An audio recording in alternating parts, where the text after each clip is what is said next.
So hello students, a very good afternoon to all and welcome to daily newspaper analysis of 15th of May. So these are the important topics which we shall be discussing for today. I think let me change the color.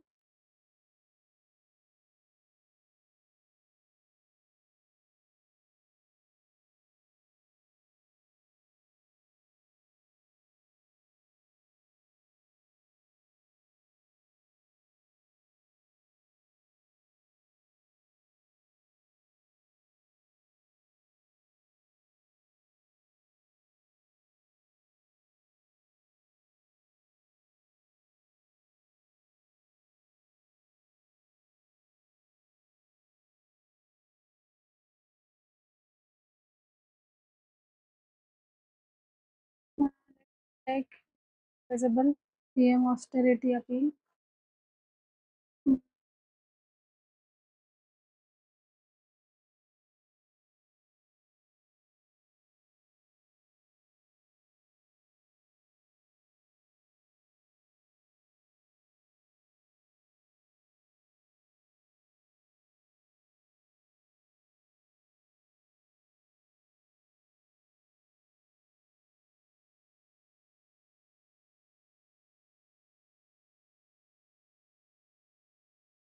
Okay, I think we will continue with this. Okay, so these are the 6 important articles for you. So first article is on PM austerity appeal. So basically, this is the advice, this is the recommendation from Prime Minister of India to reduce the more and more usage of fuel so as to reduce the import bills. And if we are reducing the import bills, then we might save the forex reserves. So this is the first article about the austerity appeal. Basically, austerity appeal means no austerity. That means reducing the amount, reducing the usage of fuel or reducing the usage of anything. So that is the meaning of austerity appeal. Second article is on BRICS Foreign Minister Summit. So basically, this summit took place amid the West Asia crisis, and their main objective was to put forward the voice of the global South amid this crisis and to reach to the further solution.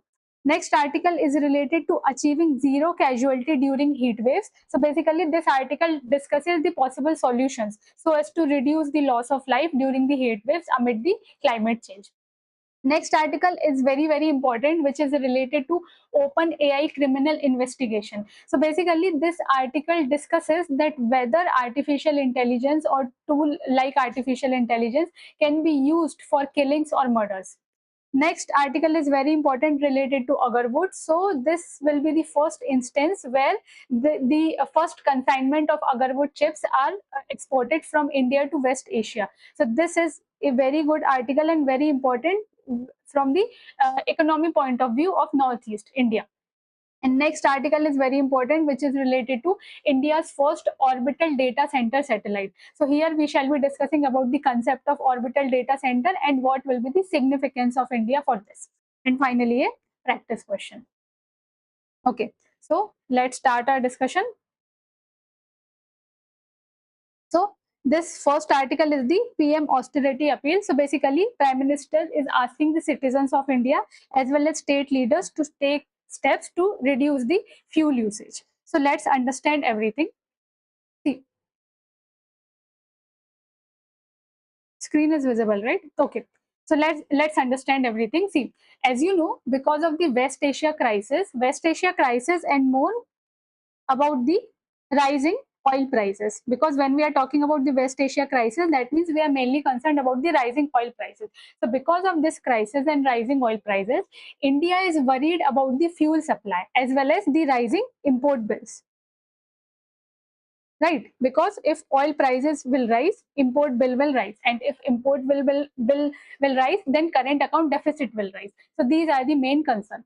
So because of that, the Prime Minister of India has asked people to save fuel. This we have already discussed.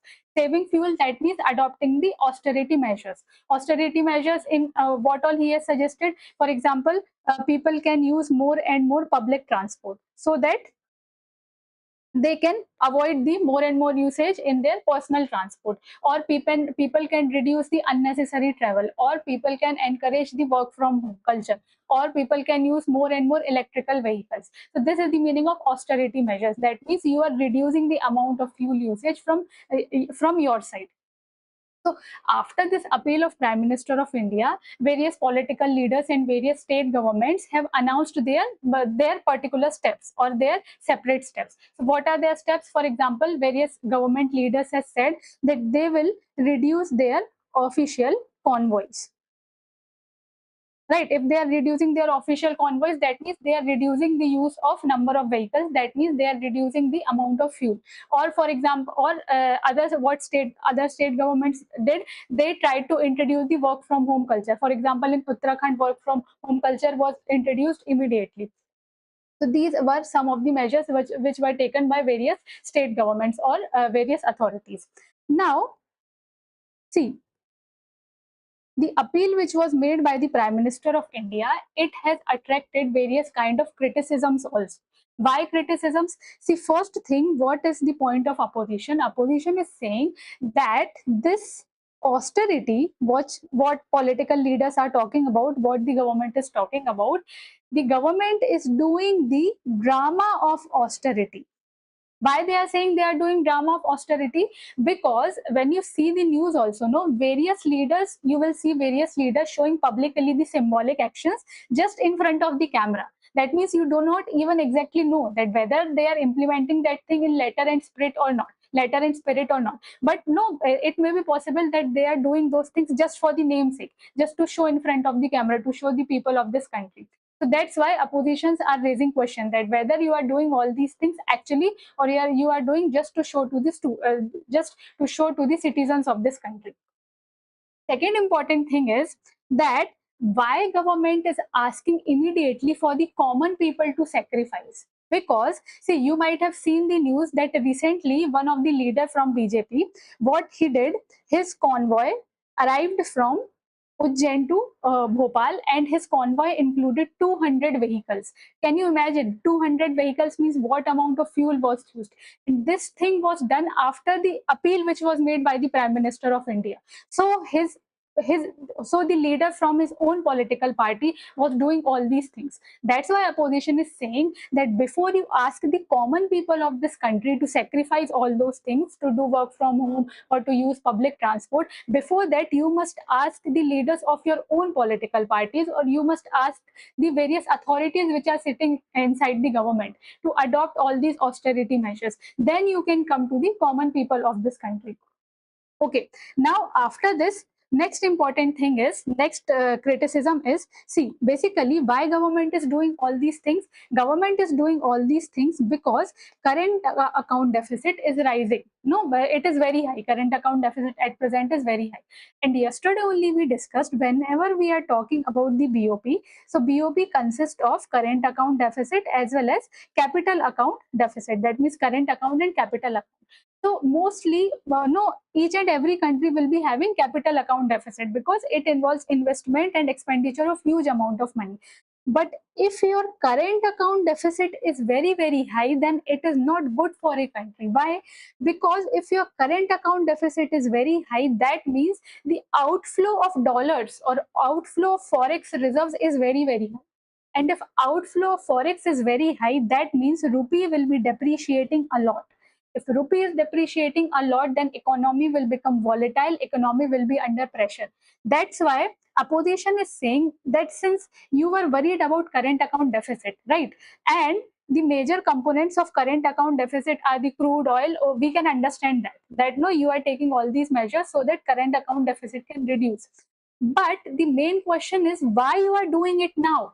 Why you didn't announce these austerity measures before the elections in various state governments, before the elections of West Bengal, or before the elections of Tamil Nadu? Why you are announcing these things now? Second important thing is, this West Asia crisis started from February itself. But why you are taking steps now? You could have taken various steps before only. You could have tried to improve the EV infrastructure. You could have tried to improve the renewable energy infrastructure. You could have tried to give more and more good facilities in the public transport. So there is no problem for the people in using any facility if it is good. So you could have tried to improve these conditions way back. But why you are doing all these things now and you are putting all the pressure on the common citizens of this country? So these are the major criticisms which are put forward by the government. So see, when you are reading about any topic, no, you must know the both, you must have a basic idea about both sides of that topic. So just don't keep it in your mind. Okay, the prime minister of this country is asking you have to reduce the fuel usage. The reason for that, this imports bill are rising. There, your concept is good. Imports bill are rising, but the point is, government must have tried to introduce the measures way back so that we might not be facing all these situations now. So these are the both sides of the discussions, that this is good that government is trying to introduce austerity measures, but austerity measures must not be imposed on the citizens of this country. It must be two-way. It must be for the government authorities also. It must be for the people also, and more must be for the government authorities, so that it will be a good symbol for the citizens of this country that we must follow the same. Okay. Now here we have the second article, and the second article is related to BRICS Foreign Ministers Summit. So basically, why this summit took place, the main purpose was to discuss each and every problem which is happening amid the West Asia crisis, and how the countries in the global south can put forward their views. So let's discuss about this, and then we shall be discussing the prelims oriented points also for the BRICS. So recently, the BRICS Foreign Ministers Summit took place in New Delhi. And here, basically, we shall be discussing what all points are put forward by India.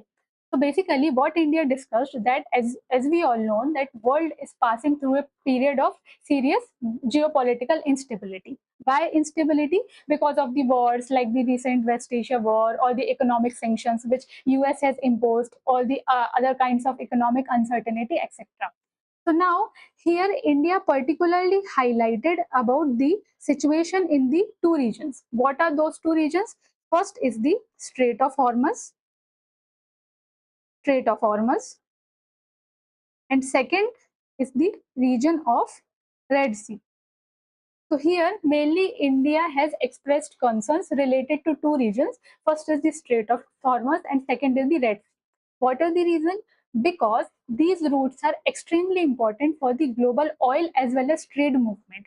Now, why India is more and more concerned about it? Because if we are talking about, especially about the developed countries, and India is also a developing countries, and various countries in the global south are underdeveloped or developing countries. So for all these type of countries, imports are very, very important, because all these countries are heavily dependent on imports of energy, imports of fertilizer, imports of food. And if these trade routes are not only safe, so the economy of all these countries will be under crisis. Now, a very good point under the meeting, what happened was that indirectly India criticized the unilateral sanctions which were put by US on Iran. Indirectly, India said that unilateral sanctions or pressurizing any country cannot replace the diplomacy. That is what India is saying. See, for example, there is issue happening between countries A and B, and A is pressurizing country B, or A is imposing sanctions on B. So what will happen? Sometimes B will also retaliate, and no, nothing will be peaceful. So India is saying these kind of sections cannot replace the peaceful diplomacy and dialogue, because if you are communicating through diplomacy and dialogue, at some point of time there will be peaceful resolution. So that's why India is saying that all these things cannot replace the peaceful resolution or peaceful diplomacy and dialogue.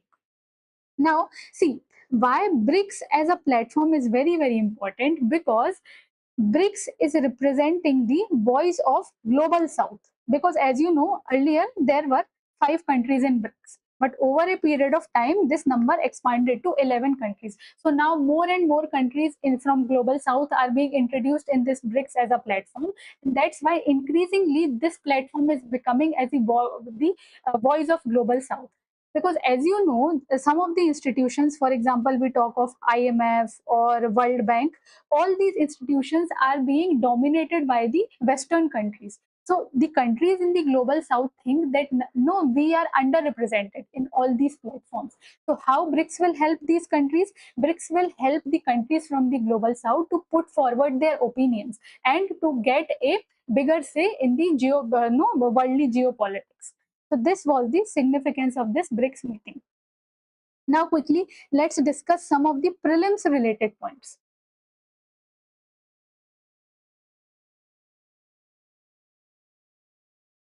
Okay, so these are some of the prelims related points for BRICS.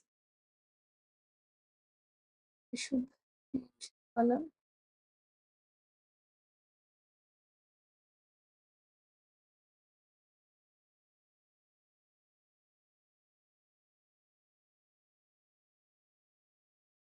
Okay, so these are the prelims related points.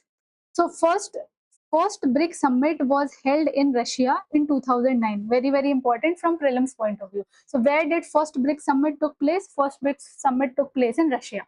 And second, see, earlier there were only four countries in BRICS. So they were Brazil, Russia, India, and China. Now, what happened in 2010? In 2010, South Africa, it was decided that South Africa will also be included. And finally, the grouping came to be BRICS. So here, Brazil, Russia, India, China, and South Africa.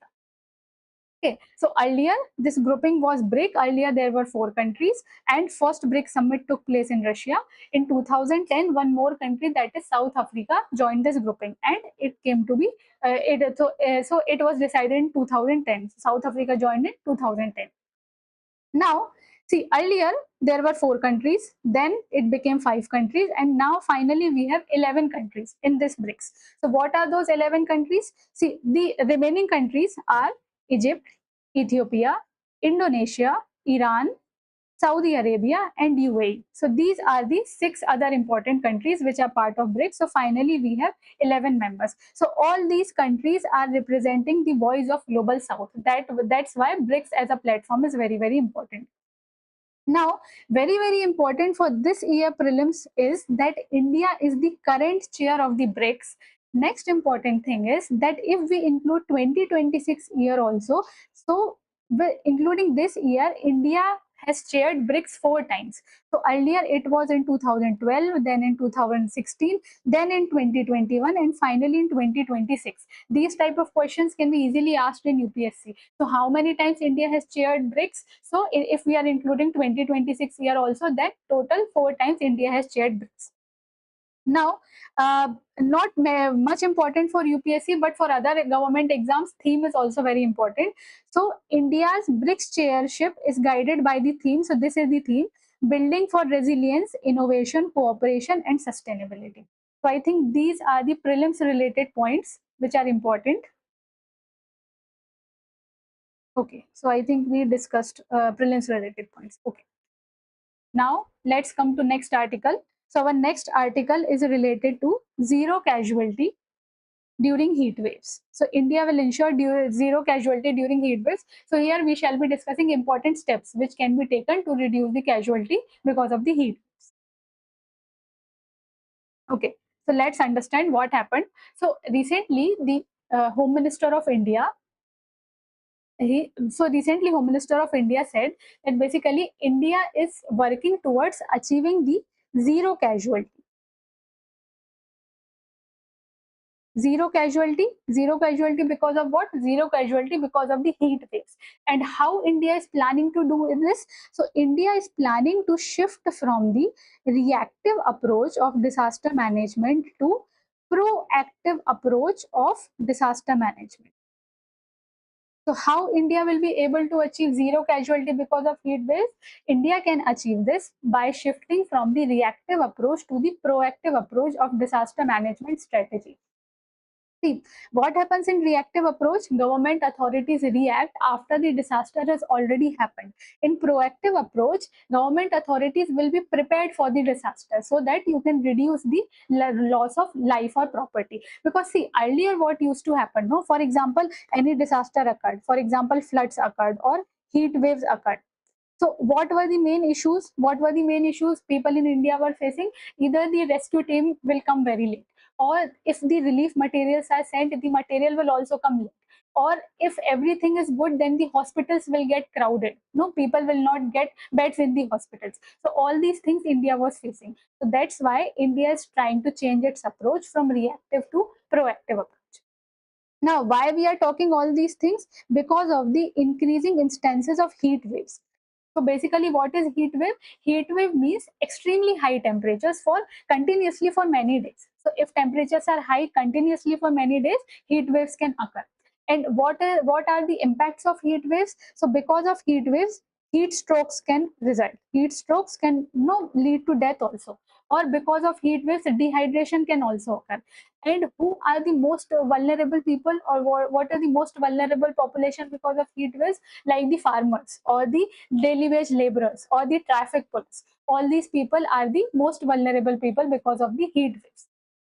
Now, one important thing here, that do you remember last year? Last year, the temperature in some parts of the North India crossed even 48 degrees. 48 degrees centigrade. And what happened after that? Many schools were closed. No, water shortage increased, and hospitals also saw various cases of the heat stroke of the patients. So no, I think this thing happened last year only, and this year also we are facing all these things.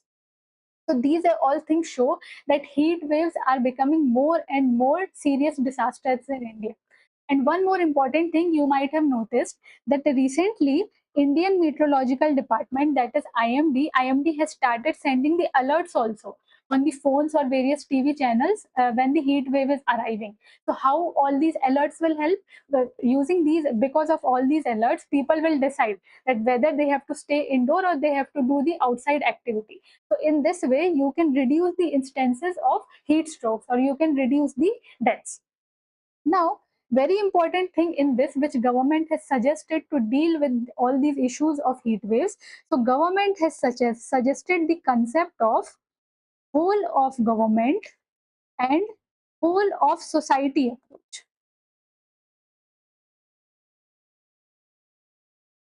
Whole of government and whole of society approach. So this was the concept which was given by government. So this approach means this is not only the duty of the government of India to deal with this phenomena of heat waves, but if we want to save the life from this heat wave, then society must also be involved. That means along with the government, you need the support of civil society, you need the support of common citizens of the country, you need the support of various local authorities. If government is supported by all these people, then only you can deal with this issue of the heat waves. Because consider one example. For example, IMD has issued the alert of heat waves, that within 1 hour there will be a situation of heat waves and please stay indoors. But if people are not aware of all these things, or if people are ignoring these warnings, then what government can do? So this is the main thing, that if you want to deal with this issue of heat waves, then you need whole of government as well as whole of society approach, so that you can deal with all these things. Now, what are the various other solutions through which you can deal with heat waves? So first important is the heat waves forecasting only. But as I have already discussed, forecast will only work when people are aware of that. Because if people are ignoring the warning, then what is the use of that? The second important measure must be awareness generation, that you must make people aware that what all things needs to be done. Other thing what you can do, you must strengthen the disaster response forces, because generally what is the issue? Disaster has already happened, forces are coming, and no, that too forces are late. So you have to strengthen the capacity of disaster response forces. So all these are some of the measures through which you can deal with this issue, or you can deal with this problem of heat waves in India.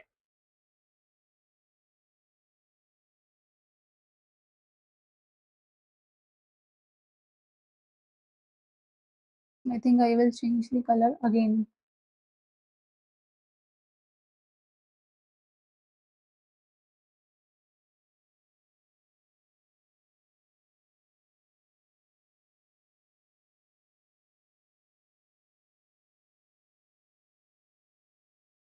Okay. So here we discussed about the whole of government as well as whole of society approach.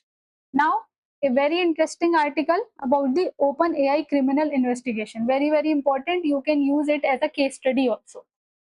So here, what is OpenAI criminal investigation? So we shall be discussing what all about it. So see, OpenAI recently is facing a criminal investigation, and this investigation it is facing in United States. And why it is facing? Because there are allegations that AI chatbot, that is the chat GPT. So here basically we shall be discussing about the criminal investigation related to chat GPT. So here AI chatbot chat GPT, which was created by OpenAI. So there are allegations that this AI chatbot, that is chat GPT, may have been used by the individuals to plan for the mass shootings in USA or Canada. So basically, there are allegations that ChatGPT, which is made by OpenAI, so ChatGPT might be used by the individuals to plan for the mass shootings in USA and Canada. So basically, here investigation agencies are asking two questions to OpenAI. First thing, did the AI company know the dangerous misuse was happening? So did was OpenAI aware of all these things, that the misuse of AI chatbot was happening? And second question was, if it was aware, then should it have informed the police? So this was the complete controversy. Now, under this controversy, dual use technology concept is very, very important. Dual use technology means the technology which are used for the good purposes also, as well as misuse can also happen of those technologies. For example, AI, if we are talking about AI, then you can use it for the education also, for health also, for defense also. But on the other hand, AI can be misused also. AI can be used to spread the misinformation. AI can be used, for the deep fakes, etc. So if you notice, a few years back, similar debates were revolving around the social media also. How? I will explain. Few years back, similar debates were around social media. For example, you know that no, there are various advantages of social media, but there are some misuses also. For example, you can spread the extremist content through the social media, or for example, you can spread the misinformation during the elections. So that time also, government asked that should social media companies should be responsible for all these things. So at present, similar debate is happening around the AI. A similar debate is happening around the OpenAI company. Why I am explaining all these things? Because here the article is discussing one important concept, and that concept is intermediary liability. Intermediary liability means that if the chatbot of AI company has been misused by the individuals, then should OpenAI be held liable, or should that individual be held liable? So this is the main concept. So no, you can understand in this way that for example, a company is making a chopping knife. A company is making vegetable chopping knife. Now, if an individual is using that knife for murders or killings, so is this a fault of that company which is making that knife, or is this a fault of that person who used that knife for killing? So this is the overall debate. So here, basically, this is the complete debate. On one side, government says that AI must monitor the harmful use of that chatbot and protect the society. But on the other hand, companies say that we cannot fully control the chatbot we are making. So this is the complete debate which is going on. Because see, companies are saying, if we become too strict, because if the government is saying that you must control each and everything about your development, so companies are saying that if we become too strict, then there might be issues of privacy. Because if we want to control each and everything, then we have to monitor each and everything. So in that way, privacy issue may arise, or people will say that you are obstructing our freedom of speech and expression. And if the regulation is too weak, then all these things can happen, like we are discussing now about the allegations of murders or killings. So this is the complete debate. That debate is between whether there must be too strict, or whether no, they must be too weak. Or so solution here is that government must found a middle ground. So there must be a balance between all these things. So here, one of the possible solution can be that there must be AI safety filters. Please listen carefully. You can use all these things as a case study in your mains exam. So what is the solution? What is the solution for all these things? Companies can use the AI safety filters. AI safety filters means, for example, if a particular person asks a query how to make bombs, so AI must be have some kind of filters so that AI can refuse these kind of queries. If a person is asking how to do mass killings, or a person is asking how to make bombs, then AI can refuse all these queries. Or if a particular person is asking again and again some kind of things which are not good, or like how to do my mass killings or how to purchase weapons, then there must be a kind of safety mechanisms that this must trigger a response from the security agencies that something might happen. So in all these things, because of all these things, AI safety filters can help you a lot. Okay, so I think we discussed this article in detail. Now, now here comes a very important article, and that is related to agar wood chips. So first of all, tell me one thing. Have you ever heard of a wood that is more expensive than gold in some of the markets?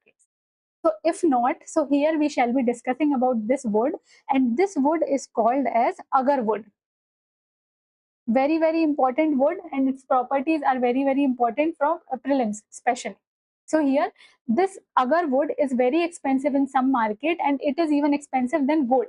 So recently, what is the news? Recently, Assam has achieved a major milestone by sending its first ever legally approved export of agar wood chips to West Asian countries. So this is very good point from economy point of view for Assam. And the export marks the formal entry of Assam's agarwood industry in the international legal market after years of restrictions and informal trade. Because as you know, this wood is in very high demand and this wood is very expensive. So for many years, illegal trade or informal trade was happening of agarwood, and because of illegal trade, large scale deforestation was also happening. So that's why this came under the control or regulation of sites. So that's why for many years there was restriction in the trade of agarwood. So now this is a very good thing because this marks the formal entry of Assam's agarwood industry to the West Asian countries. Now let's discuss quickly about the agarwood because these points are very important for exam if we are talking about the agarwood. See, basically agarwood is also known as oud, aloes wood, or gaharu. So these are the local names of agarwood. So it is known as oud, aloes wood, or gaharu. And this is a highly valuable and fragrance resinous wood, which is found in the hardwood of the Aquilaria trees. So this name is very important, Aquilaria trees. So basically, this kind of wood is found inside the trees, which are known as Aquilaria. Second important thing for prelims is that Aquilaria tree is the evergreen tree. Very important. UPSC can give 3-4 species of trees and it can easily ask that which species belong to evergreen category. So Aquilaria trees are the evergreen trees. Now important concept here is that if we are talking about Aquilaria trees, then naturally these trees do not have any fragrance. So naturally there is no fragrance in these trees. But when these trees are infected by a fungi, so as a response mechanisms, these trees will produce a dark aromatic resin. So are you understanding? See, naturally these trees do not have any fragrance, but when these trees are infected by a fungi, then these trees will release a dark aromatic resin. And this resin only provides the fragrance characteristics to agarwood. So this is very important. So this is a similar mechanism. For example, if a microorganism tries to enter human body, then our defense mechanism starts. Our body starts to release the antibodies. So in a similar way, whenever a fungi tries to infect this agarwood, so it releases this resin, this dark aromatic resin, as a defense mechanism. Now, if we talk about the geographical distribution, so mainly this, because of the suitable climatic conditions, mainly this tree will be found in South and Southeast Asia. And if we talk about India, so particularly it will be found in the Northeast India. So this is the basic distribution of the agarwood. Now for exam, conservation status of agarwood is also very, very important. So if we are talking about the Aquilaria species, so this species is the critically endangered. Why? Because of the wide scale deforestation of this species. This species has now become critically endangered. And because of all these things only, it is listed in the appendix 2 of CITES. That's why it has huge amount of regulation, huge amount of control.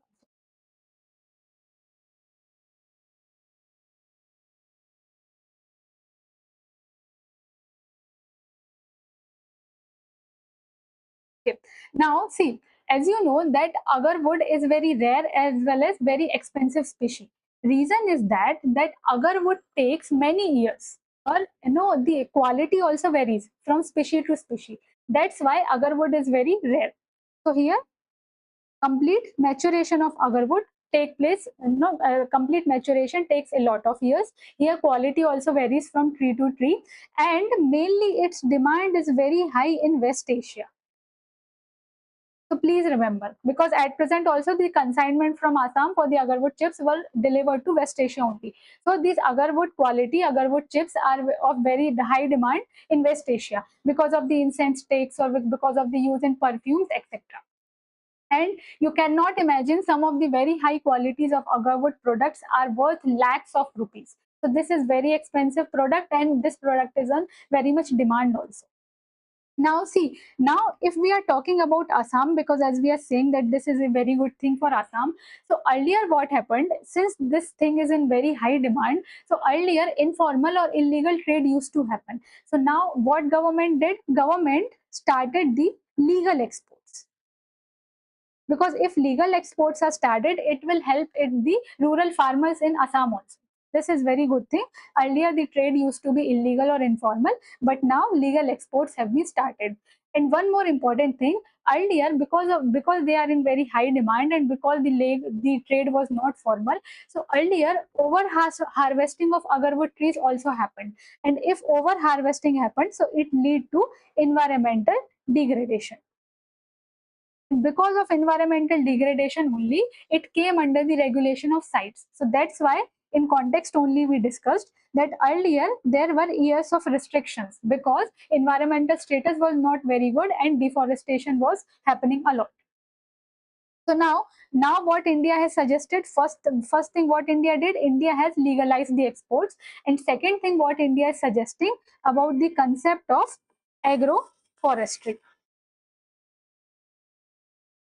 So what will happen in agroforestry? In agroforestry, along with the plants, you will grow the trees also. Along with the plants, what you will do? You will grow the trees also. So in this way, you will protect the environment also. In this way, yield of the crops will also be good. And this way, you will not have to search the separate land for this agarwood trees. So this was the overall concept of the agar.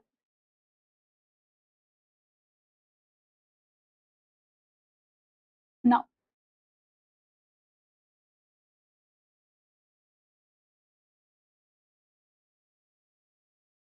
okay, now next article we have about the India's first orbital data center satellite. Very, very important. So what is the context? That India is preparing to build its first orbital data center satellite, and that satellite will be called as the Pathfinder. And this will be through the partnership between Bangalore-based space startup Pixel as well as AI company Sarvam AI.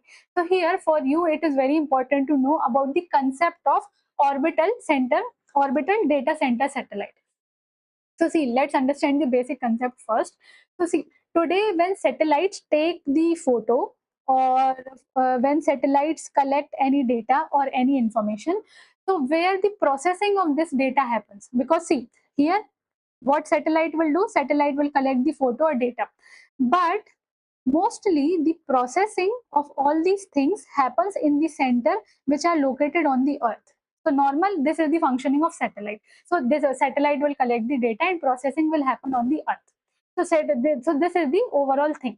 But now India wants this kind of satellite so that it can collect the data, it can analyze the data, and it can process the data in the space itself, so that there is no need to carry the information from the satellites to the earth. And why India is doing this? Because see, if you want the data to travel from satellite to the earth, then you will be needing a particular bandwidth for the data to carry, and this bandwidth will increase the cost. Second thing, if the data is traveling from satellite to the stations on earth, it will take a lot of time, and processing will also take a lot of time. Now, if we are having this orbital data center satellite where everything is happening in space, then what will happen? The processing will become very easy.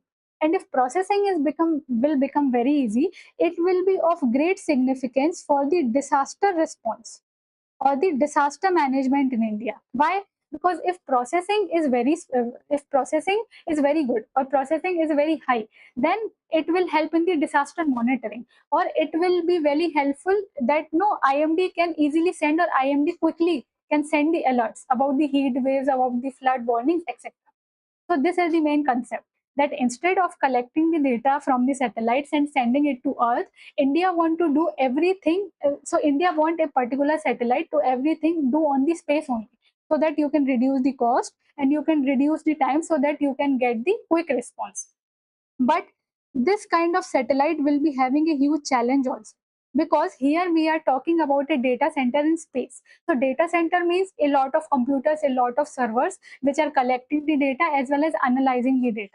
So see, all these things will be needing a very good cooling system also. So cooling system, you will be needing fans, coolers, ACs, you will be needing water, air, etc. But air will not be available in space. So this will be a challenge for India. But the concept is very good. So over a period of time, we will be looking for the solutions also. So this was the basic concept. If at all this concept is asked in UPSC 2026, so have a basic idea that what is orbital data center satellite. Now a practice question for you. So with reference to agarwood, consider the following statements. First is, agarwood is formed when trees of Equilaria species produces a fragrant resin in response to fungal or insect infections. Second is, agarwood is widely used in traditional medicines. And third is, international trade in agarwood is regulated under the CITES. So read the question once again and try to give answer in the comment section. So that's all from my side for today.